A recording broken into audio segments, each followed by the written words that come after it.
Okay, in this lesson, we're going to talk about asymmetrical designs. What is that? Have you noticed that most of the time, in fact, almost always, when I'm draping something on the form, I'm working on half of the form. Why is that? Well, again, most of the time, a design is symmetrical, which means that the left side and the right side are the same, okay? Whether it's on the fold or cut to, right? It's still, they're the same. Like this shirt I'm wearing, for example, there's two pieces, but they're the same, basically. But what if that's not the case? Asymmetrical designs means that the left side is not the same as the right side. Let's take a look.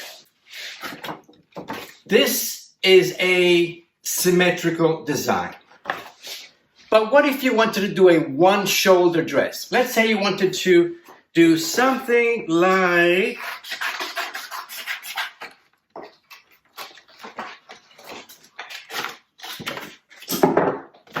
this.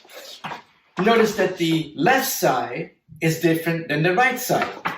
However, when I close my pattern, my side seams are the same. My side seams are the same. So when you're drafting something and you're balancing a pattern, in this case, only the top section is asymmetrical. The rest remains the same. For example, let's say that you wanted to do a one-shoulder design, something like this. Okay, so maybe something like this.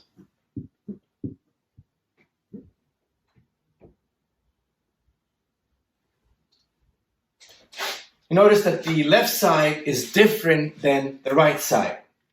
Okay? Also, let's say that the hemline was also uneven. Let's say that the hemline was like this at an angle. Right? So what that means is that the top portion and the hemline is not even. It's asymmetrical. But again, when you fold the pattern, the side seams remain the same. They have to be the same. So keep that in mind whenever you're making anything that's asymmetrical. Okay, usually the side seams remain the same. Welcome to Fashion Premier Academy. Design your future now.